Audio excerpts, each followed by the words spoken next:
Halo Sobat UMKM Hebat, kembali lagi di Suara UMKM Cerdas. Pada episode kedua kali ini kita akan membahas nih salah satu elemen penting dalam digital marketing, yaitu adalah konten, terutama di YouTube gitu ya, atau di sosial media. Karena di episode pertama kita sudah membahas nih tentang konsep digital marketing, sekarang kita akan membahas nih salah satu aspek yang penting itu, yaitu adalah konten. Nah, mungkin kita masih dengan narasumber yang sama nih, yaitu adalah Mas Ahmed. Mungkin Mas Ahmed bisa eh ini ya Mas, memaparkan gitu ya nanti ya, ini tentang elemen-elemen penting itu seperti apa gitu. Nah mungkin aku langsung aja nih Mas, ke segmen satu, yaitu adalah kira-kira, menurut Mas Ahmed sendiri kenapa sih konten itu sangat penting gitu untuk kita menjalankan strategi digital marketing Mas? Silahkan.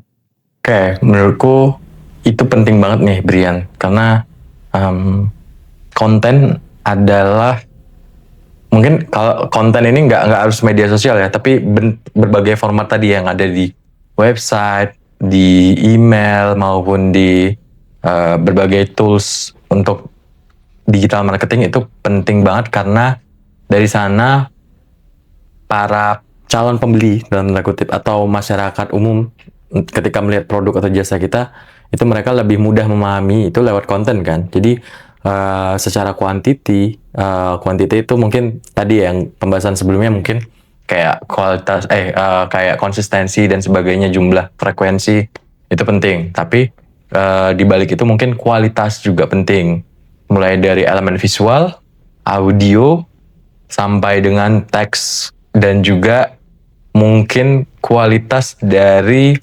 storytellingnya penting juga tuh.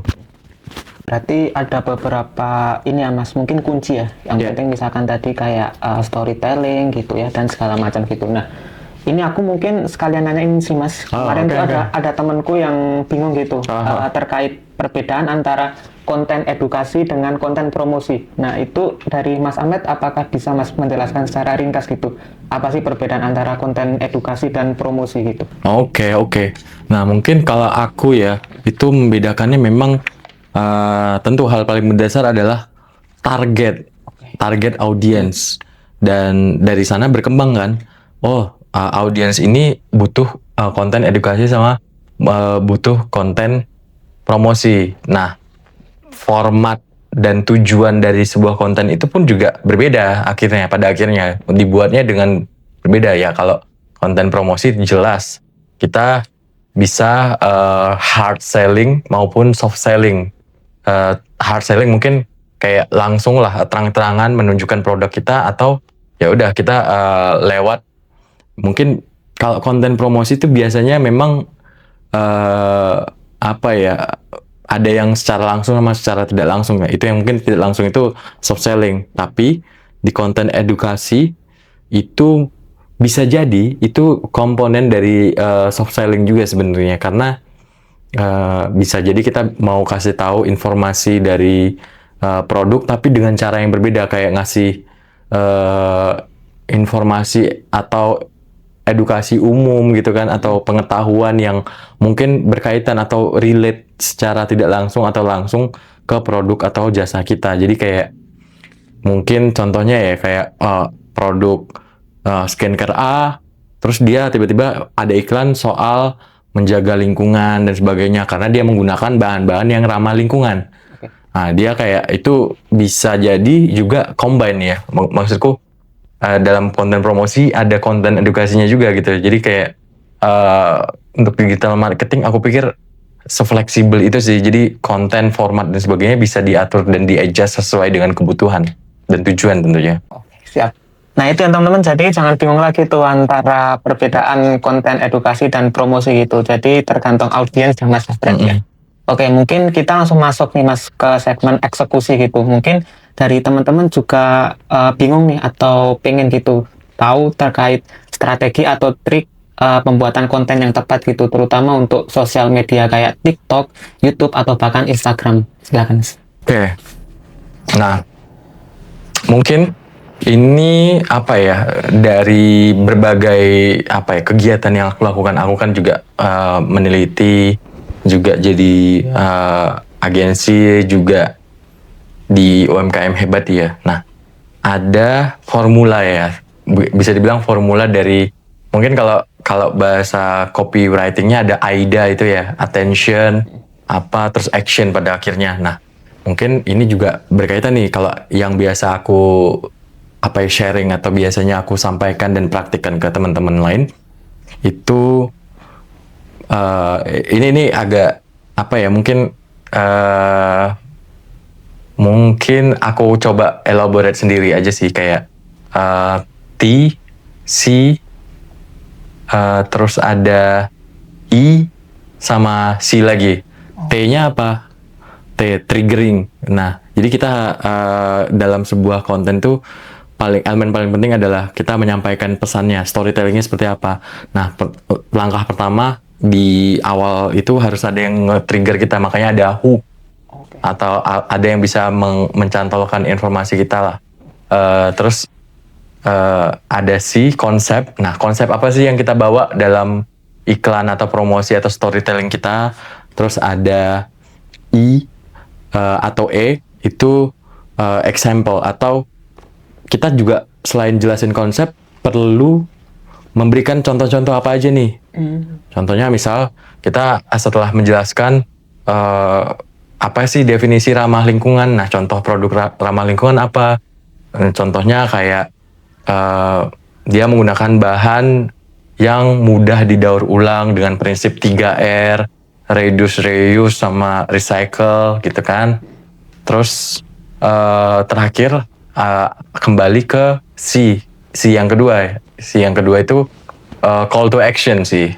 Mungkin di akhir tetap perlu call to action, entah formatnya untuk mengajak mereka share, komen atau apa, atau follow, atau mungkin beli produk kita. Nah, itu sangat-sangat dibutuhkan. Yang penting pandai-pandai lah untuk bisa mengkaitkan dengan pesan yang kita tuju lah gitu. Sama momentum kayak riding the wave, atau kayak melihat isu gitu kan, atau juga tentu kalau di digital membaca algoritma dan momentum yang pas untuk membuat konten A, B, C, sama postingnya kapan dan siapa, sampai dengan KOL-nya dan sebagainya, itu perlu banget. Oke, sebenarnya pertanyaan selanjutnya ini nyambung nih Mas sama jawaban dari Mas Ahmed tadi, yaitu terkait kapan sebaiknya kita untuk mengupload konten gitu. Apakah di pagi hari kah, siang, sore, atau bahkan malam gitu? Oh, itu kalau kamu tanyakan mungkin ya pertanyaan itu beberapa tahun lalu masih relevan. Tapi kalau sekarang nih, yang aku tahu ya, aku coba diskusi sama teman-teman agensi juga yang lain gitu kan. Ternyata itu algoritma atau postingan di sosial media sekarang itu nggak berkaitan sama kapan kita waktu posting. Jadi itu kayak bisa jadi kamu posting seminggu lalu baru muncul di FYP ku hari ini. Tapi beda sama di FYP mungkin teman-teman yang lain. Bisa jadi memang dia muncul pada saat itu juga. Jadi tergantung sama algoritmanya masing-masing. Jadi aku nggak bisa bilang kapan waktu yang penting untuk itu, karena itu perlu identifikasi atau analisis lebih lanjut ya, melihat apa sih itu namanya ya, mungkin engagement rate dari sosial medianya masing-masing juga, karena tiap platform juga beda-beda gitu loh. Jadi itu perlu sesi khusus ya, maksudnya kayak untuk bisa aku jawab secara mendalam. Nah, dan itu kayaknya juga sempat ada deh narasumber di LMS kita di kelas umkmhebat.id itu ada yang bahas itu juga. Oke, berarti algoritma itu nggak bisa kita samaratakan ya Mas ya untuk tiap orang, karena itu akan berbeda-beda gitu. Untuk saat ini iya. Untuk saat ini. Iya, karena dia saat ini kan semakin canggih ya. Jadi kayak makin personalized gitu loh. Tergantung interest, tergantung karakter dari akunnya kita juga kan. Jadi dia akan memunculkan mana yang paling relate sama personalnya kita gitu. Oke, siap. Mungkin ini juga salah satu pertanyaan yang sering ditanyakan nih Mas sama teman-teman dari UMKM Hebat, itu adalah gimana sih caranya kita ini untuk membangun interaksi dengan audiens gitu. Contohnya cara kita membalas komentar atau cara kita menanggapi DM gitu yang masuk. Nah itu gimana Mas kalau dari Mas Ahmed?